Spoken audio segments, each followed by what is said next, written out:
Well, Bopha is no more in. Good riddance on this storm. It has dissipated out here on today, the 9th, going into the 10th of December.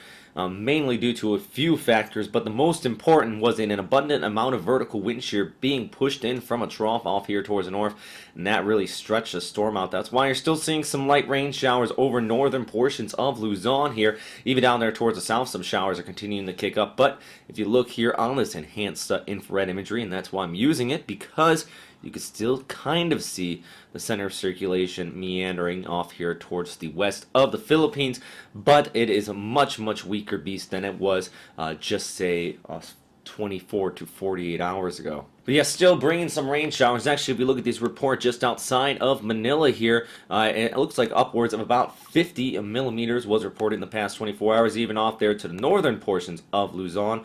You're getting up to 160 millimeters in these areas where those outer rain bands are still pushing across. So still some rain showers occurring here, but definitely not the destructive winds at all that we have been seeing out across the southern portions of the Philippines earlier in the week. But speaking of this area down there towards the south where we saw Bopha push through, it does look like the death toll has sadly gone up to right around 540 and still continuing to climb as hundreds more remain missing. So very sad news coming across the area, and still seeing these afternoon thunderstorms pop up, but the good news, Bopha has dissipated. Let's look elsewhere in the Western Pacific today, though. Trying to switch gears back to everybody else across this area.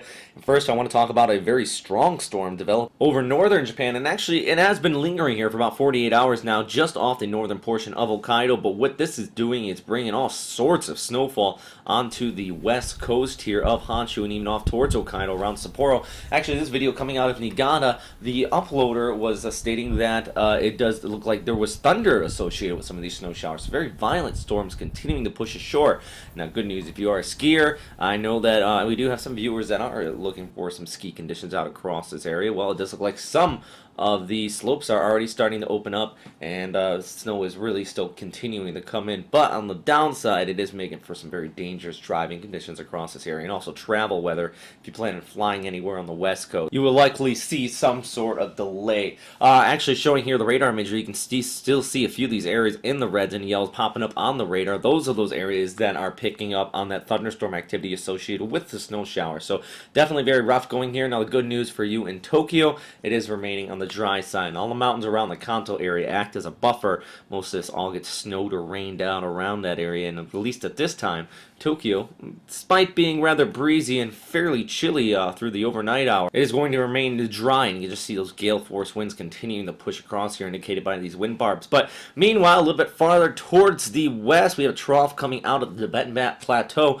Southeastern China, you're going to see some heavy rain showers as well, and eventually it's going to move off there towards the east. Even Hong Kong might get in a little bit of the shower activity going into the early part of your work week, but then eventually off there towards Korea, and then Japan, and then your next round of rough weather here. Now, while we're continuing to move around, let's take a look at temperatures.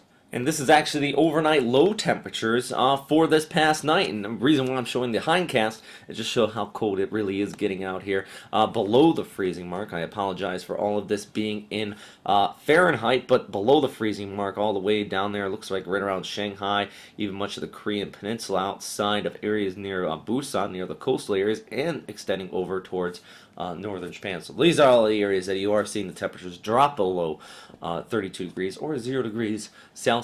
Anywhere towards the south of that, though, you still have some relatively warm weather, actually across the Philippines. Good news is that at least for the people that have been impacted by a storm and are homeless, especially there in the Mindanao, they don't really have to worry about the cold air so much. It looks like temperatures diving down to right around about 70 to 75 degrees throughout the overnight hours. And to change the pace up completely, just to look down towards the south in Australia, where we do have a trough of low pressure over the Northern Territory, popping up some thunderstorms. Even down towards New South Wales and around country Victoria, you're actually seeing a trough move through here, and that's bringing some thunderstorm activity. If we take a look at the current radar imagery out of the air, and then Sydney, actually just off the coastline, some thunderstorm activity continuing to linger out there, and you still could be seeing some light rain showers. But that is just a quick up on Australia. If you want more in-depth information, please go to Cyclone Chasers. That's at AUScyclonechasers.com.